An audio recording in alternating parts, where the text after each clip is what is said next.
Hello everyone, my name is Cody Kyle Ainsworth. Today I'll be reading The Lorax by Dr. Seuss. Please like and subscribe if you enjoy my content. Thank you. And now, The Lorax by Dr. Seuss.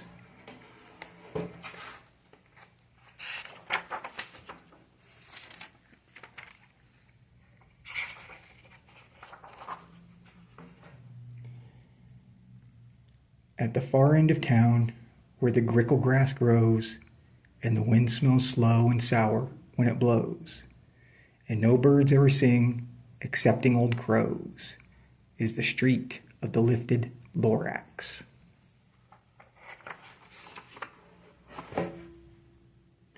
And deep in the grickle grass, some people say, if you look deep enough, you can still see today where the Lorax once stood, just as long as it could, before somebody lifted the Lorax away. What was the Lorax, and why was it there? And why was it lifted and taken somewhere? From the far end of town, where the grickle grass grows, the old onceler still lives here. Ask him, he knows.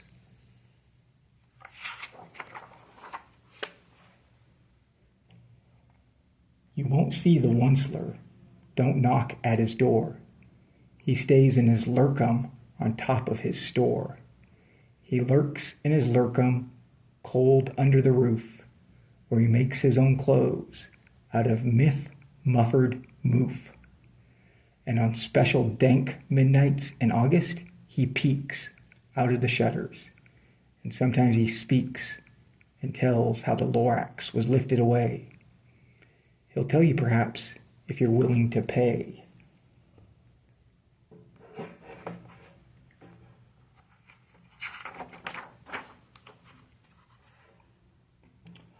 On the end of a rope, he lets down a tin pail, and you have to toss in 15 cents and a nail, and the shell of a great-great-great-grandfather snail.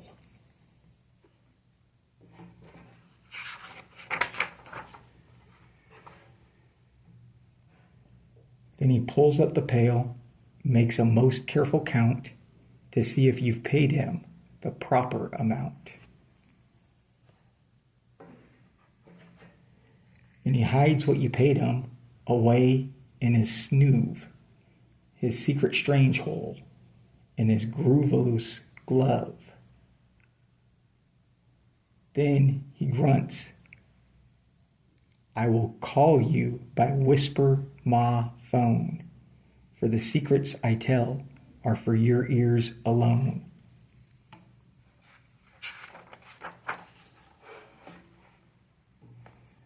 Slup, down slups the whisper ma phone to your ear, and the old onceler's whispers are not very clear, since they have to come down through a snurgelly hose, and he sounds as if he had smallish bees up his nose.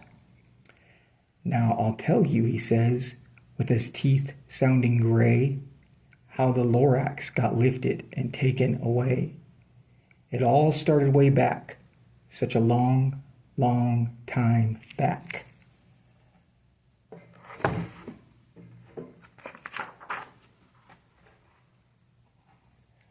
Way back in the days when the grass was still green, and the pond was still wet, and the clouds were still clean, and the song of the swomy swans rang out in space. One morning I came to this glorious place, and I first saw the trees, the trufala trees, the bright-colored tufts of the trufala trees, mile after mile, in the French morning breeze.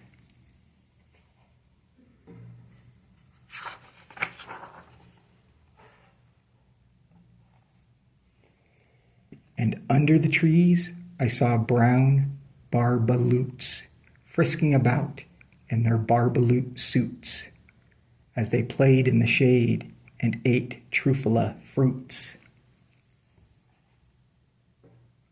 From the rippleless pond came the comfortable sound of the humming fish humming while splashing around.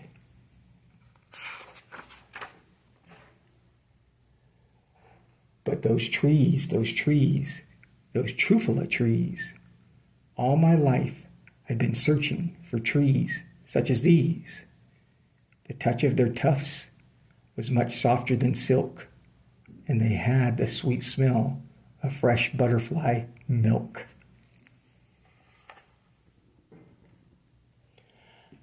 I felt the great leaping of joy in my heart. I knew just what I'd do. I unloaded my cart.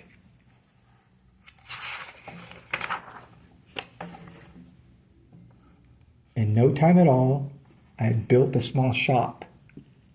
Then I chopped down a trufula tree with one chop. And with great skillful skill and with great speedy speed, I took the soft tuft and I knitted a thneed.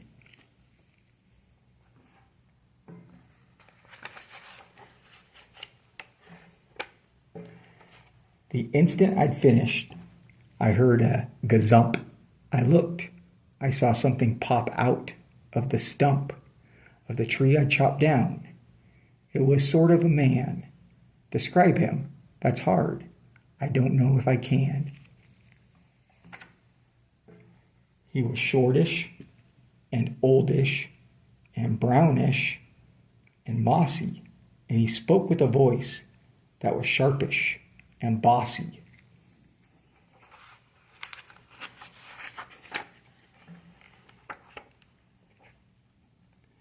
Mister, he said, with a sawdusty sneeze, I am the Lorax. I speak for the trees. I speak for the trees have no tongues. And I'm asking you, sir, at the top of my lungs. He was very upset as he shouted and puffed. What's that thing you've made out of my trufula tuft?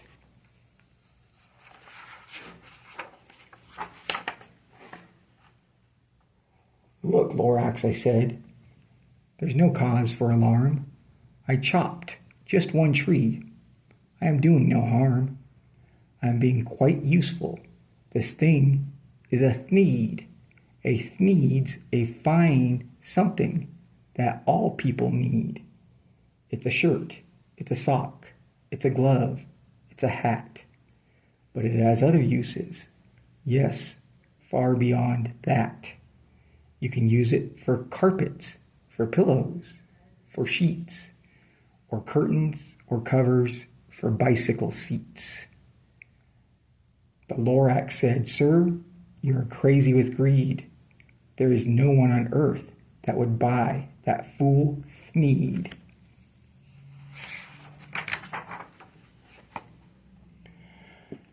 But the very next minute, I proved he was wrong. For just at that minute, a chap came along, and he thought that the thneed I had knitted was great. He happily bought it for $3.98. I laughed at the Lorax. You poor stupid guy. You never can tell what some people will buy.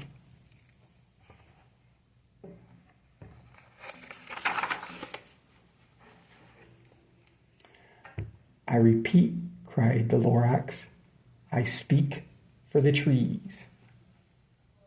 I'm busy, I told him. Shut up, if you please. I rushed across the room, and in no time at all, built a radio phone.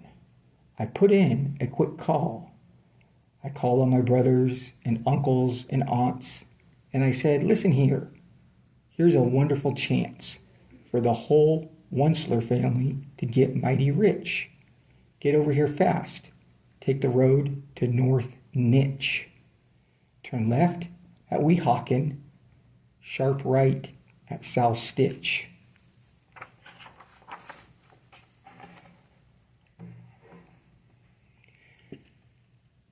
And in no time at all, in the factory I built, the whole Onceler family was working full tilt. We were all knitting thneeds, just as busy as bees, to the sound of the chopping of truffula trees.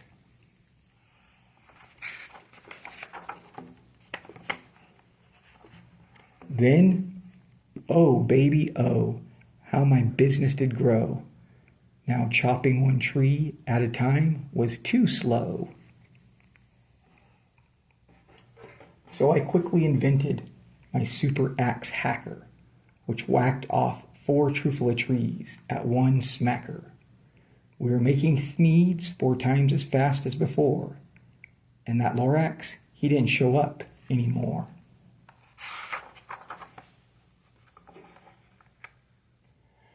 But the next week he knocked on my new office door. He snapped, "I'm the Lorax who speaks for the trees, which you seem to be chopping as fast as you please. But I'm also in charge of the brown barbaloots who played in the shade in their barbaloot suits and happily lived eating truffula fruits. Now thanks to your hacking my trees to the ground, there's not enough truffula fruit to go round.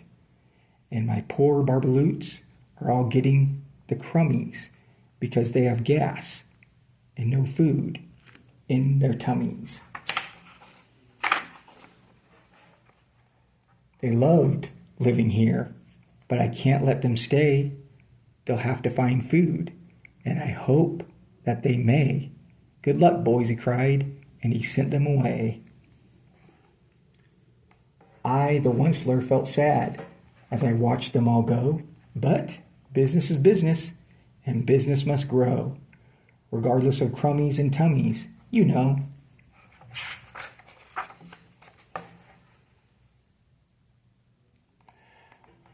I meant no harm, I most truly did not, but I had to grow bigger, so bigger I got. I biggered my factory, I biggered my roads, I biggered my wagons, I biggered the loads. Of the thneeds I shipped out, I was shipping them forth, to the south, to the east, to the west, to the north. I went right on biggering, selling more thneeds, and I biggered my money, which everyone needs.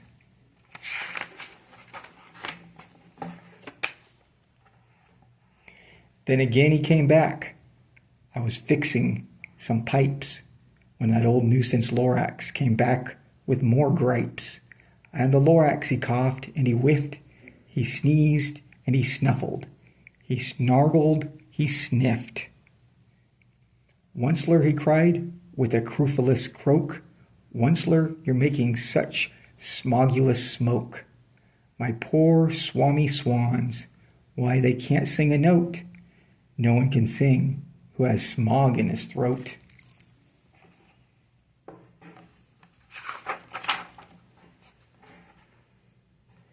"And so," said the Lorax, "please pardon my cough. They cannot live here, so I'm sending them off."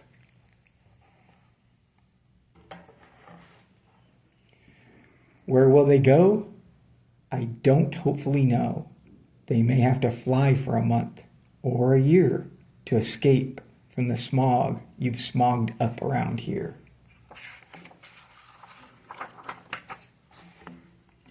"What's more," snapped the Lorax, his dander was up, "let me say a few words about gloopity glup. Your machinery chugs on day and night without stop, making gloopity glup, also sloppity slop. And what do you do with this leftover goo? I'll show you, you dirty old Onceler man, you."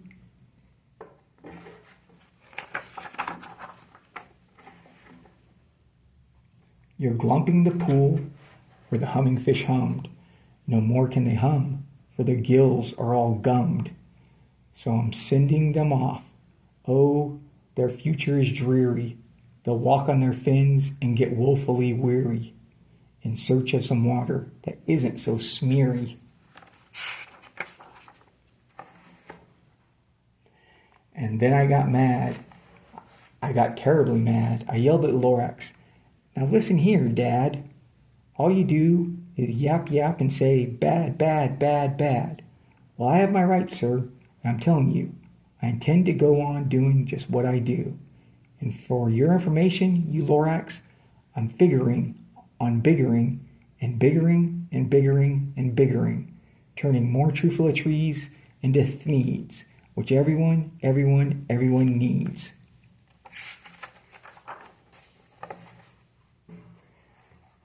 And at that very moment, we heard a loud whack. From outside in the fields came a sickening smack of an axe on a tree.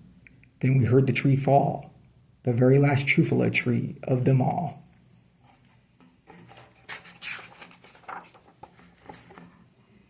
No more trees, no more thneeds, no more work to be done. So in no time, my uncles and aunts, everyone, all waved me goodbye. They jumped into my cars and drove away under the smoke-smuggered stars.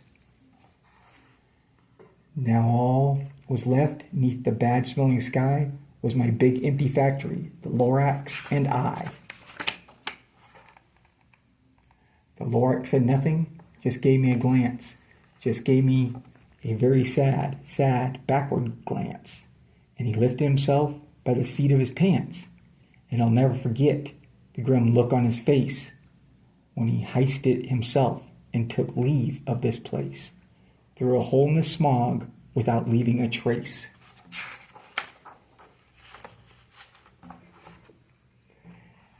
And all that Lorax left here in this mess was a small pile of rocks with the one word, unless. Whatever that meant, well, I just couldn't guess. That was long, long ago. But each day since that day, I've sat here and worried away. Through the years, when my buildings have fallen apart, I've worried about it with all of my heart. But now, says the Onceler, now that you're here, the word of the Lorax seems perfectly clear. Unless someone like you cares a whole awful lot, nothing is going to get better. It's not.